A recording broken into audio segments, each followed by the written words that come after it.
Hey everybody, and welcome to Niagara Wine Videos. I'm Brad, and I bring you the story behind Niagara's finest wines. And today I have an amazing show. I'm super excited because we have a wine from Colaneri, which is a winery here in the Niagara region, which is a new winery, which is exciting. And it's beautiful. It's like something out of Tuscany, like a castle you'd find in Tuscany. Absolutely breathtaking building and property. Colaneri is owned by a construction company, Cotton Construction, and they are the ones developing the building, so you can imagine how beautiful it is. It's still under construction, but if you go there, you'll still be wowed by it.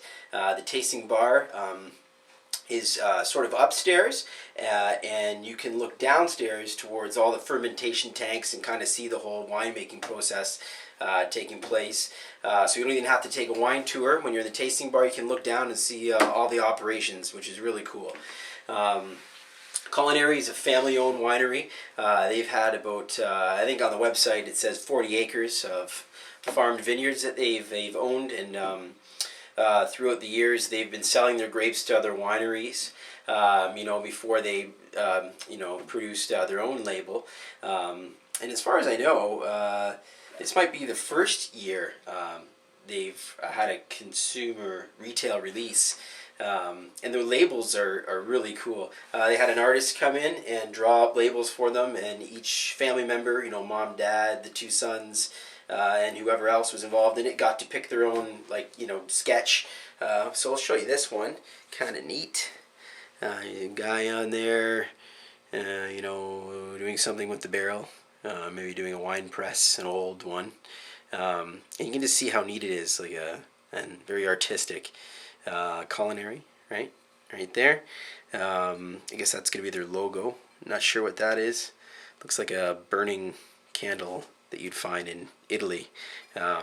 So it is an Italian family.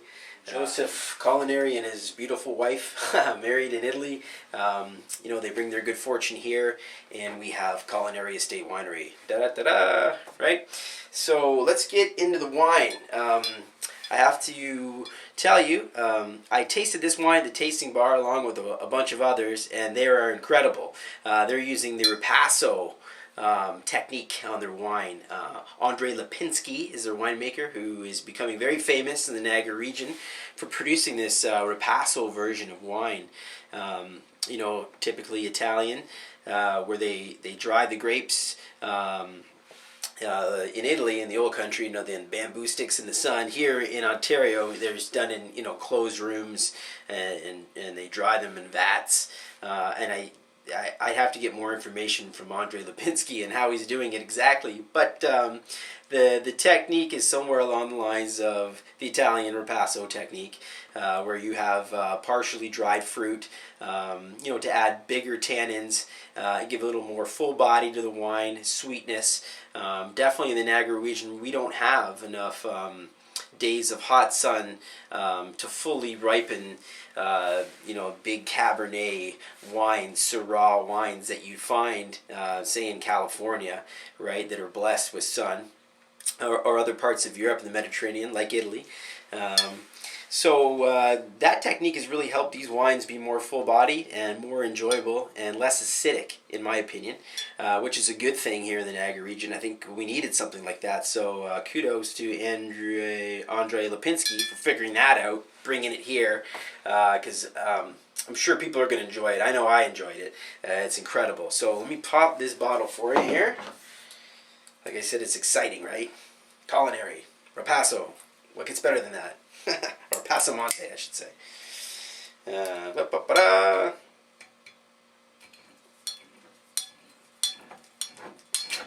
open this up. And I like to go like that. Ooh. And let's read the back for you here. It says, made in the Ripasso style. It reminds us of the torchillo that our fathers and grandfathers used to press the grapes with. So I guess that's what the picture of is there. Their grandfather pressing the grapes in the old grape press, which is a word I can't pronounce. Torchillo. It says, it begins with a dream, our vision of what it can be, tradition, the spark that ignites the external flame within, passed from generation to generation. So very emotional, family ordeal here, making their own wine. Seems like it's something they've had in their minds for a long time. And they started with growing grapes and probably, being rewarded from wineries because they had such good vineyards and a good vineyard manager, I suppose. And I imagine they farmed the land themselves, so they knew what they were doing. They don't have to rely on people. And then, fast forward 10 years later, and we get this beautiful winery being built with this amazing wine with Andre Lipinski, who is an amazing winemaker here in the Niagara region. He makes for several other wineries. One that comes to mind is Organized Crime, which is really nice wines. I'm not sure, but I think he was making the wines over at A Foreign Affair as well. Not sure on that, so don't quote me. So let's. I guess I need a glass. Let me go grab a glass, and we'll taste some wine. Okay, so just put my drop stop in there. If you don't know what a drop stop is, it's just a wine pouring device I use so it doesn't drip down the side of the bottle. So here we go.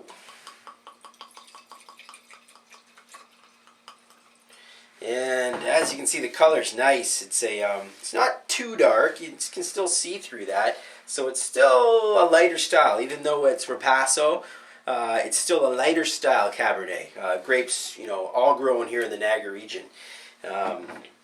This is I think it's a 2007. Where do you find that? 2009. Sorry, 2009. So good year here in Niagara for producing both varietals.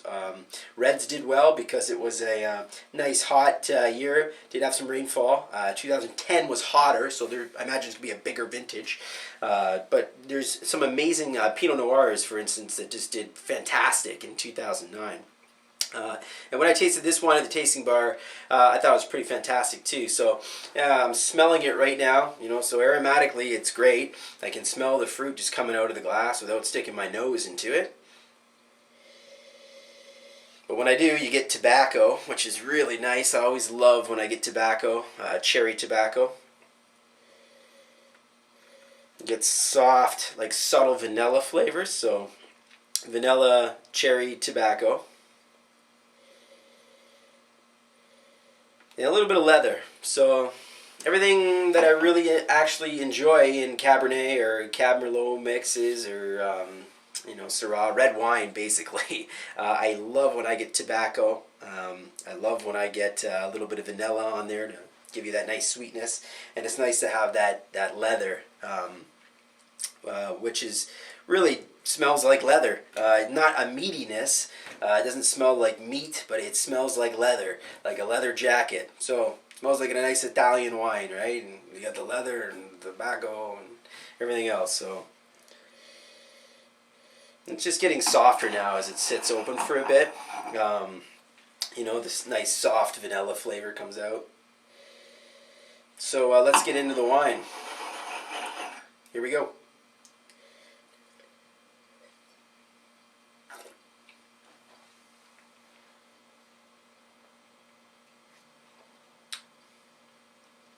Really soft, super soft.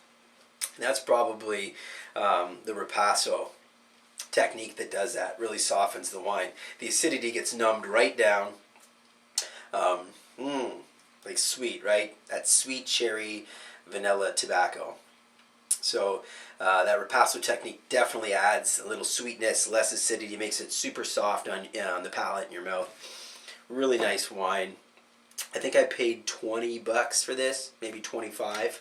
So it's below most, Cabernets that you're paying $50 for, $40 for in the Niagara region that are their premium versions. This, I think they don't. This is not their flagship wine, so they definitely have a Cabernet. Or Cabernet blend that was above this price point, in that $40-$50 range. But this one was every bit as nice when I tasted them together. Maybe the tannins were actually a bit harsher on their other Cabernet that they have. I think they have two, both Ripassos. So that one maybe would age longer. This one you could drink right away because it's really soft.